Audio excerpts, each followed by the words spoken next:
pessoas, eu sou o Giovanni Vicenzo e vocês estão na Trilha Folclore. Sejam todos muito bem-vindos e desde já deixe o seu like, ative o sininho de notificações para ficar por dentro de todo o nosso conteúdo e não se esqueça de inscrever-se no canal, compartilhar os nossos vídeos e de comentar aqui abaixo. E para falar com propriedade hoje sobre o tema de cultura e magia cigana, eu trago convidados muito especiais.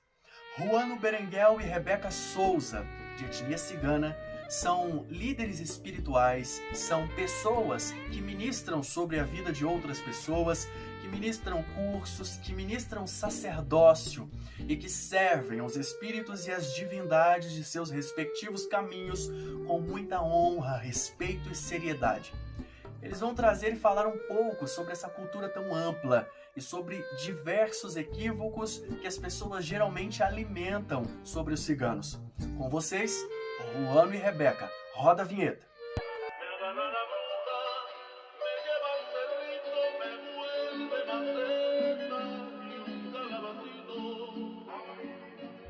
Olá, Giovanni. Olá, meu bom povo. Meu nome é Rebeca Souza, sou sacerdotisa do Templo de Namá e hoje eu tô aqui no Trilha Folclore pra gente falar sobre magia e cultura cigana. Olá, Giovanni. Olá, bom povo. Eu sou Juano Berenguel e eu estou hoje na Trilha Folclore para falar um pouco a respeito de cultura e magia cigana. Para iniciarmos, eu gostaria de saber um pouco sobre a vida social de vocês, Juano e Rebeca.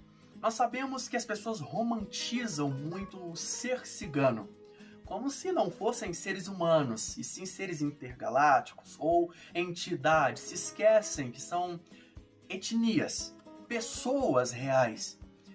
Como é ser cigano hoje, em um tempo histórico como este que estamos vivendo e em um país que sabemos que é implacável com minorias? Quais são os principais dilemas enfrentados pelos povos ciganos hoje no Brasil? Antes de tudo, o que é muito interessante assim a gente pontuar para as pessoas assim, que quando se fala de culturas ciganas e de povos ciganos, é muito interessante que as pessoas tenham em mente assim o fato de que não se trata de uma cultura que é homogênea, não se trata de um povo que é homogêneo, e sim, né, povos que têm identidades culturais muito próprias, com traços muito característicos que variam muito de acordo com, por exemplo, os lugares e os países onde as famílias ficaram mais tempo estabelecidas, né? Então, assim, é muito interessante a gente colocar isso assim, porque muitas vezes as pessoas têm assim uma visão assim de que a gente está falando de um bloco de gente só, ou que essa cultura ela é a mesma em todos os lugares do mundo, em todas as épocas. E isso não é fato, isso não é verdade. Eu sou descendente de ciganos Calé, né, que são os ciganos da região da Península Ibérica. A minha família veio de Sevilha há algumas décadas, em função, né, de situações complicadas que aconteciam lá por conta do regime de ditadura que a Espanha vivia até então. E eles trouxeram muito, né, dos seus valores e dos seus costumes e da sua cultura, e eu tive, né, o privilégio de poder aprender muita coisa com eles assim. Eu tenho um orgulho muito grande assim da minha raiz, eu tenho um orgulho muito grande assim dos nossos valores, né, dos nossos costumes, da nossa cultura que é milenária e tão cheia de características e traços e riqueza. Quando a gente vai falar da história do nosso povo, a gente está falando também de uma história de segregação, de perseguição, assim, de muitas sanções, né, sociais, de muita vulnerabilidade social. Então, assim, quando a gente pensa nisso, assim, inclusive no contexto de hoje, a gente tem aí, né, assim, a história conta pra gente a respeito aí de vários momentos, né, assim, onde muitas minorias étnicas, né, muitas culturas, elas foram, né, dizimadas e perseguidas. E eu tenho um orgulho muito grande de dizer que a minha cultura é sobrevivente disso tudo, porque muito antes assim de se falarem, né, de globalização e de resiliência, a gente já tinha esses valores muito arraigados na gente assim. Então, por mais que ainda hoje existam muitas dificuldades, exista muito preconceito, muita ignorância, muita invisibilização, né, social e muita distorção, né, no que diz respeito ao que seriam, né, os nossos valores e tudo mais, a gente vem num povo muito forte que vai continuar seguindo, vai continuar vivendo e, né, mantendo assim as coisas bonitas que a gente acredita. Assim, uma das coisas, né, que a gente mais esbarra, né, principalmente assim no Brasil nos dias de hoje, né, eu vou falar por mim, né, por eu estar inserido aqui, boa parte assim dos problemas assim se devem à ignorância que as pessoas têm em geral, as pessoas leigas de fora, de achar que a cultura romani, no caso, né, a cultura cigana, é necessariamente atrelado a algum sistema religioso ou é uma religião, né? A gente sempre explica para as pessoas que nós não somos religião, nós somos etnias, né? Nós somos uma cultura, né? Assim, nós temos valores culturais que são passados assim de família, que são passados por vínculos sanguíneos, que são passados por interações, né, entre esses indivíduos que pertencem a essa cultura e que têm essas identidades culturais em comum. Então, assim, hoje em dia a gente tem, né, uma certa dificuldade de explicar para as pessoas assim que a gente não está atrelado a certas religiões, a certos cultos, que muito assim do que se vê assim no segmento de vários segmentos religiosos assim, que muitas vezes são atribuídos, né, à nossa cultura, não são de fato, né? Assim, não são. Infelizmente a gente vê que hoje em dia existe muita apropriação cultural, né? Existe assim muito fato assim de muitas pessoas por ignorância ou muitas vezes por né, ignorância, desconhecimento ou muitas vezes com algum objetivo que a gente não sabe dizer exatamente o que é, elas se apropriam de certos ícones e certas coisas que elas atribuem como sendo, né, de origem cigana e elas comercializam isso e vendem isso. E isso gera pra gente um prejuízo sim, né, porque a gente tenta explicar para as pessoas que não é isso. Né, que não é dessa maneira e que existem populações aí ciganas que estão em condição de vulnerabilidade social, né, para as quais muitas políticas públicas são ineficazes ou sequer existem, né? Assim, tem várias diretrizes de políticas públicas que ficam aí rebolando nos órgãos aí durante muitos anos e muito pouca coisa se faz. Enquanto tem toda uma perpetuação de imaginário a respeito, né, do quanto os ciganos são místicos e livres e prósperos e alegres, e que tudo isso gera assim, uma amálgama de confusão na cabeça das pessoas que elas não conseguem entender, por exemplo, a necessidade que muitos grupos que estão em condição de vulnerabilidade social precisam, né, de assistência, por exemplo. Né? Assim, então eu diria assim, que uma das grandes questões assim pontuais que a gente coloca hoje em dia é a necessidade que a gente tem de falar algumas coisas e gerar conhecimento para que as pessoas elas entendam, né, assim, que nós somos uma etnia, nós somos uma etnia com várias culturas, né, nós somos etnias com culturas, né, para ser mais exato assim, e que o fato de a gente gerar conhecimento sobre para poder tirar certas conclusões equivocadas que foram sendo colocadas e geradas no decorrer de tantos séculos possam abrir espaço para poder ter uma comunicação, né? Abrir espaço para poder ter uma troca, um intercâmbio cultural, que isso é muito importante de fato. E por falar em romantização do ser cigano, quais são os principais equívocos difundidos sobre o tema e quais são os estereótipos que estes equívocos acabam alimentando dentro da sociedade? A romantização da vida da pessoa cigana e até mesmo da mulher cigana. Quais são esses estereótipos? De onde vem o optixá? A romantização do ser cigano, né, eu vejo principalmente da questão do estereótipo, essa questão da roupa. Por exemplo, eu tô com uma roupa normal, eu uso calça no dia a dia. Na Europa é muito engraçado, né? Porque como o meu trabalho hoje em dia é intimamente ligado a coletivos europeus de ciganos, para eles até irreal, como as pessoas imaginam que sejam ciganos aqui no Brasil. Na Europa você não vai ver as pessoas usando aquela roupa, porque na realidade os ciganos não usam, gente, aquela roupa de cetim, aquilo ali. O que acontece? Muitos ciganos que com certeza vivem também um pouco, né, até de alimentar esse estereótipo, porque eles estão certos, né, porque eles vivem numa situação de ranchamento, né, com acampamento, como vocês falam. Então eles precisam até viver nesse estereótipo. Às vezes eles alimentam um pouco essa... Mas assim, nós usamos roupas normais, né, a maioria de nós não vive em barraca. São reduzidos clãs que vivem em barraca, né. Há registro de ciganos evangélicos porque como nós somos uma etnia, então há ciganos evangélicos, ateus. Na Europa hoje em dia, muitos ciganos estão se convertendo ao islamismo. Existem estudos que já mostram que a religião islâmica já é muito forte entre pessoas de etnia cigana. Então, assim, esses estereótipos todos, né, eles são de alguma forma... Eu digo que aqui no Brasil sempre já existiu esse misticismo, né? Só que existe o lado ruim, né? Aquela ideia que cigano rouba criança, que cigano trapaceiro. Quando acontece aquela novela, Explode Coração, né? As pessoas passaram a criar um imaginário cigano, né? Elas pensam que todo mundo era como aquela família. E aí vem o Opixá, né? Que assim, nada mais é o que acontece. Uma das pessoas que era consultora da novela, a família dela fala Opixá. Mas o Opixá, gente, não é uma saudação, tá? É como se fosse um opa, o que é assim uma linguagem de ciganos húngaros, né?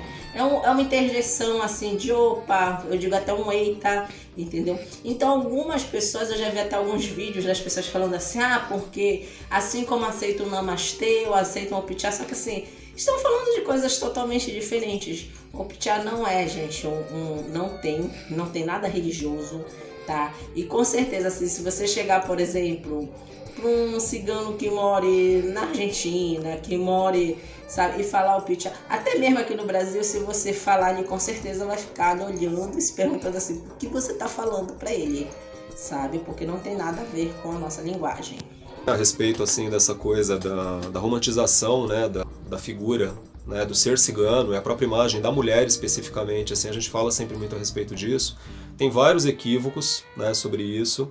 Tem todo um estereótipo, assim, que para as pessoas pode ser muito lúdico, pode ser muito bonito, mas para a gente é extremamente prejudicial e negativo, que é quando as pessoas elas tiram a gente da realidade, elas enxergam a gente o tempo inteiro como seres mágicos, como entidades de luz, como pessoas e seres e criaturas que estão aqui para dar luz para os outros, para ajudar as pessoas, para servir as pessoas, né, no sentido de dar respostas para elas, e que como se nós não fôssemos realmente pessoas com histórias, com vida, com questões, né, com necessidades assim sociais, né, de inserção, de visibilidade, de respeito, né? A gente sempre pede muito isso, assim, que as pessoas tenham respeito pela nossa cultura. Para elas terem respeito pela nossa cultura, elas têm que conhecer a nossa cultura.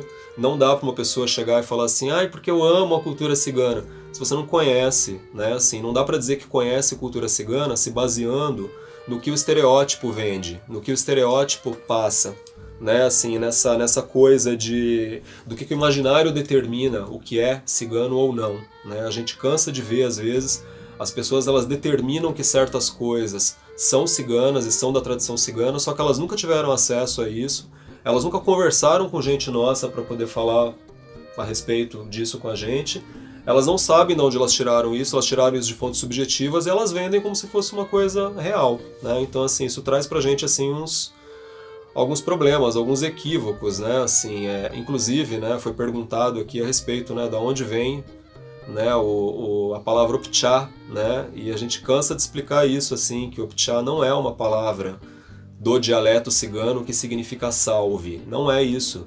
É um termo, né, que é usado por algumas famílias específicas, que vêm de regiões específicas, no sentido de ser uma interjeição de alegria, né? E que essas famílias, por elas darem consultoria para uma novela que foi muito famosa nos anos 90, isso foi inserido na mídia, e por ter sido inserido na mídia, caiu no gosto popular. E de uns anos para cá, alguns segmentos religiosos estão adotando essa palavra como cumprimento, né, para suas entidades, para os seus cultos. Então, assim, tem problema elas usarem essa palavra? Não. É assimilação linguística? Não. Já vi gente defender isso. Porque é assimilação linguística. Não é, porque os grupos em questão, os povos em questão, não estão usando essa palavra de maneira uniforme. Então você não pode chegar dizendo que uma palavra é de um idioma se não é usada por todos, né, os indivíduos daquele segmento em questão, porque a gente não tem um dialeto cigano só, uma língua cigana só. Tem várias e várias línguas e dialetos, assim. Então, por exemplo, tem famílias que são de origem rom, que eles vão falar romanês, eles vão falar vlax, eles falam algumas línguas. Tem, por exemplo, famílias de origem calé, que vão falar caló, né, que era o idioma que se falava na Espanha. Ou aqui no Brasil, as famílias calon, né, daqui, principalmente as que são a população nômade, falam um dialeto chamado xibe. Então, assim, não tem essa de dizer que é uma palavra universal. Então não é assimilação linguística, né? Assim, é um equívoco, né? Que assim, as pessoas elas podem usar essa palavra à vontade se elas estão felizes e tal, mas elas não podem dizer que isso é da nossa cultura, que isso é do nosso dialeto, porque não é. Isso é uma palavra que foi soltada na mídia, as pessoas compraram isso e elas usam isso, né? Assim, mas não é necessariamente uma coisa, né? Assim, da nossa cultura. Bem, eu sou Juron, né? O que é o Juron? Juron é uma pessoa cigana cujo o pai ou a mãe não é cigano, né? O Juron seria mais ou menos, como eles dizem, uma pessoa que se afastou dos costumes. A minha ascendência cigana é por parte da minha mãe. A família dela veio da Romênia, né? Eles são Rumi-Ludar. Eu me considero Rumi-Ludar, né? Eu trabalho também, fora o templo, eu trabalho com ativismo de direitos humanos específicos para pessoas e mulheres ciganas, né? E uma das faces né, que a gente combate, hoje em dia tem até o feminismo romani, é essa questão que se a mulher cigana casa com um paiô, com um não cigano, os filhos dela automaticamente não são ciganos. Mas se o homem casa, não. Os filhos dele são ciganos. Então isso é uma das faces do machismo, que muitas vezes quando eu vejo muito as pessoas romantizarem como o cigano sendo um povo de liberdade, um povo que está o tempo todo alegre, e não sabe que, por exemplo, a nossa população ainda sofre com analfabetismo, com a falta de acesso a direitos básicos, como saúde, como educação, e com esse machismo, né, que assim como toda a nossa sociedade está intrínseco dentro da nossa cultura. Então, eu acho que essa romantização justamente perpassa desses estereótipos que a pessoa tem, do que é ser cigano, e não conhece realmente o que é você ser uma pessoa de etnia cigana, né? E aqui no Brasil ainda há essa romantização, mas, por exemplo, na Europa, dificilmente você vai ver alguém que não é cigano se dizer cigano, porque lá o anticiganismo, né? A gente tem, por exemplo, a questão do holocausto cigano na Segunda Guerra, ele é bem mais forte. Então, realmente, as pessoas só conseguem enxergar o cigano com estereótipo e não como pessoas reais. Que contos e costumes folclóricos ainda resistem ao tempo e podem ser encontrados dentro das sociedades ciganas de nosso tempo? Que lendas e contos vocês poderiam destacar com base no folclore de seu povo? Eu vou falar sobre os pontos específicos do meu clã, né? Como eu falei, os Rumi-Ludar, eles têm uma grande presença na Romênia. Então, as nossas lendas, os nossos cultos, né, os nossos contos folclóricos, eles são muito ligados à questão do vampiro, né? Todos os contos, eles têm muito essa ligação. Então, assim, para mim, a ideia do vampiro nem sempre foi aquela ideia que existe no Ocidente, do Drácula, né, do Conde Vlad. Por sinal, é uma coisa que também na Romênia se bate muito isso, porque o Vlad na Romênia é um herói nacional, né? E aí o Bram Stoker pega o mito do herói nacional, de um libertador, né? E cria toda essa ideia em cima dele, como o Conde Drácula. Então, o Dhampir, ele não está intimamente dentro do Rumi-Ludar, ele não está intimamente ligado ao Conde Drácula. Ele está ligado a outra série de fatores, né? Há uma questão de você ser escolhido por um Dhampir para ser um Dhampir também. O Dhampir, ele só consegue transformar uma vez na imortalidade dele outra pessoa em Dhampir, né? E aí, por outro lado, o meu avô materno, ele era Calon, paraibano, lá de Sousa, na Paraíba. Então, havia muito também para os ciganos calons, principalmente os nordestinos, né? Muita essa ligação com os lobisomens, com as pessoas que viravam porco. Meu avô contava muito essas histórias, né? Ele até dizia que ele ajudou um lobisomem a não mais virar lobisomem. Ele tinha um punhal de prata, que até hoje eu guardo, e ele contava muito essa história. E aí, por sinal, eu vou dizer que até uma lenda pessoal da minha família. Quando o meu avô foi para o Entre Mundos, ele apareceu para avisar minha mãe. Era uma história que a minha mãe contava para todo mundo, né? Que ela estava lavando o banheiro de casa, ela já era casada com meu pai, e um cordão que ela usava, que fica aqui hoje em dia no altar dos antepassados, arrebentou. E ela baixou para pegar. E quando ela viu, o meu avô estava parado na porta. E disse para ela que ele tinha vindo se despedir dela, né?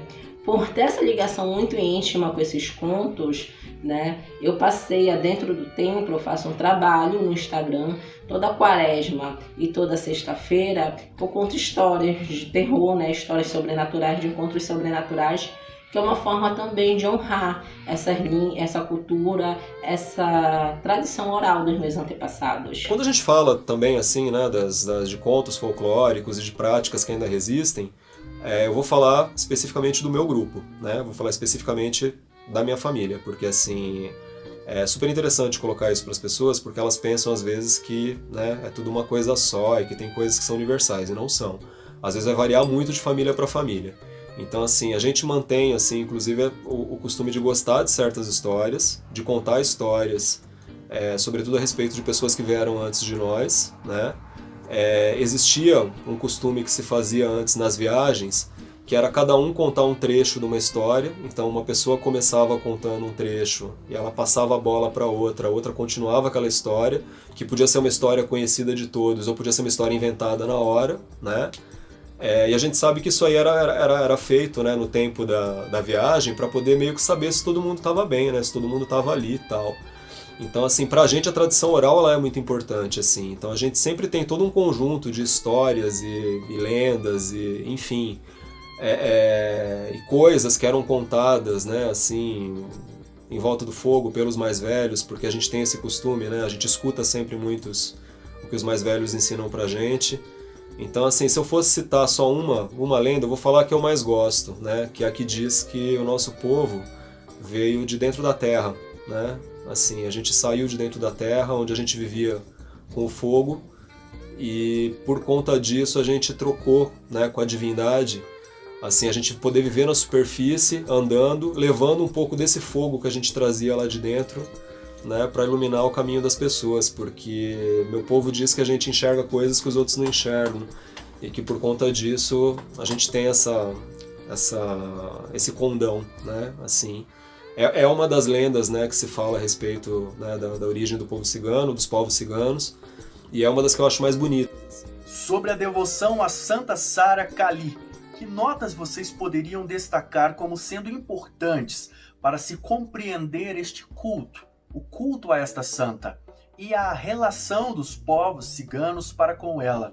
Ela é de fato a padroeira dos povos ciganos, ou este também seria um equívoco moderno? Que é a respeito do culto, né, de Santa Sara Kali, que inclusive se fala Kali, né, não se fala Kali, nem Santa Sara de Kali.